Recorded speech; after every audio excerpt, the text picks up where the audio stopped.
Glitch Productions and Fathom Entertainment officially released the synopsis for the Digital Circus finale this week, and almost nobody's talking about the actual sentence Gooseworx wrote in it. It's 12 words long, ends with 3 loaded ones, and it changes how you should be reading every single moment of the trailer. Here it is. Will they come to terms with what they uncover, or will they make the other choice? Gooseworx specifically wrote the other choice with an M- and a question mark, and refused to name what that choice actually is. In a 60-minute finale, in a world where the characters are digital copies who literally cannot die in any normal sense, in a series whose creator already said only Strong Jax fans will survive, there is exactly one thing the other choice can mean, and once you see it, you can't unsee it. Let me give you the full official synopsis first because the context matters. Here's exactly what Glitch and Fathom released. With Kane gone and the circus dark, the cast are left with only the mistakes and traumas of their pasts to keep them company. As the prospect of eternity closes in around them, they discover the truth about the digital circus and its history. Will they come to terms with what they uncover, or will they make the other choice? And then Gooseworx adds a personal line at the end separately. Also, presumably, at some point someone says something funny because this ending can't be that depressing, can it? That last line is the tell. The author of the show, the person who wrote the finale, is openly worrying in the synopsis itself that her own ending is too depressing to release without a disclaimer. Gooseworx has never done this before. None of the previous episode descriptions had a meta comment from the author trying to soften the tone. She added it now because she knows what she wrote, and she's preparing the audience. Now go back to the actual synopsis. The structure is a binary. Option A, come to terms with what they uncover. Option B, make the other choice. That's a deliberate either slash or framing. The characters either accept the truth or they take an action that's the alternative to acceptance. So what's the alternative to acceptance in this specific story? Think about what the characters are going to discover. Episode 8 already gave us the major reveal. Kane is a failed prototype. The members are mind file copies. The original CNA bodies are marked obsolete. Episode 9 is going to fill in what Episode 8 didn't. And based on the synopsis, what they uncover is bad enough that coming to terms with it is presented as the harder of two paths.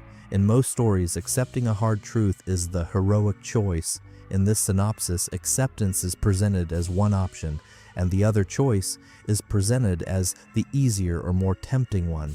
In a world where you cannot die, where you cannot leave, where your real body is gone, where the AI that built your prison is deleted, and where the truth you just learned is too heavy to live with, there's one alternative to acceptance that fits the constraint: voluntary abstraction. Letting go of your sense of self on purpose, choosing to dissolve into the cellar and stop existing as a coherent person. It's the only choice available to a digital copy that functions as the equivalent of giving up. I think the other choice is mass voluntary abstraction.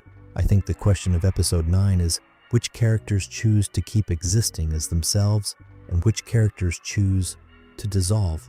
Here's why this reading fits everything else we know. First, the episode is 60 minutes long, 60 minutes. Every previous episode of Digital Circus runs around 25 minutes. Gooseworx took the finale and doubled it, which means she needs the extra runtime for something specific. 60 minutes is the length of a story that has to give every single character their own emotional arc to a final decision point. 6 characters, 10 minutes each, plus framing. That's exactly the structure of a story where each person makes a personal choice about whether to stay or go. Second, the trailer.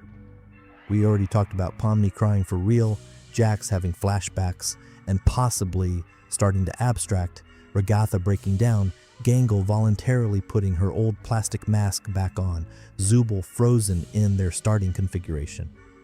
Every single one of those visuals is a character at a decision point. Each of them is being shown to us right before they have to choose.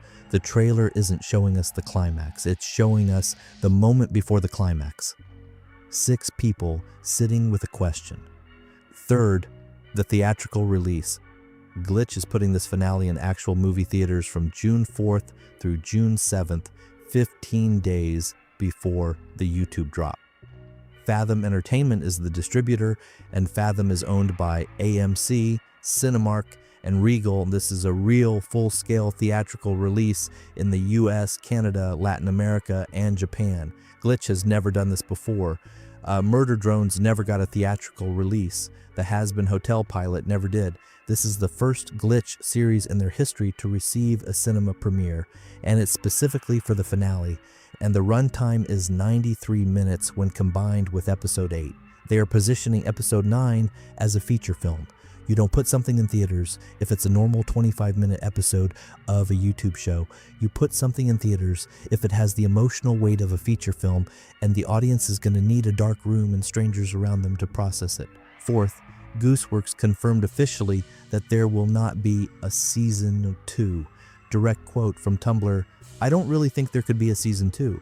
She said, Glitch lets her end her shows on her own terms, based on the stories she wants to tell, and she chose to end TADC with Episode 9. That means there is no escape hatch. There is no to be continued. Whatever happens in Episode 9 is final and permanent for these characters. If a character abstracts in this episode, they abstract forever. If a character chooses the other choice, they make that choice with no possibility of being walked back in a future season.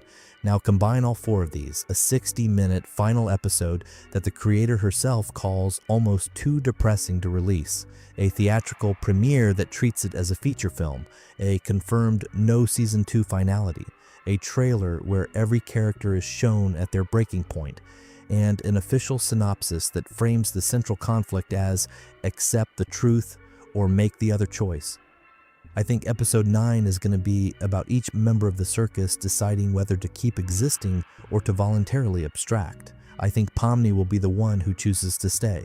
I think at least one other character, probably Jax, based on Gooseworx's only strong Jax fans will survive warning, will choose the other one. And I think the reason Glitch is putting this in theaters is because they know the audience cannot watch this on a phone in the kitchen.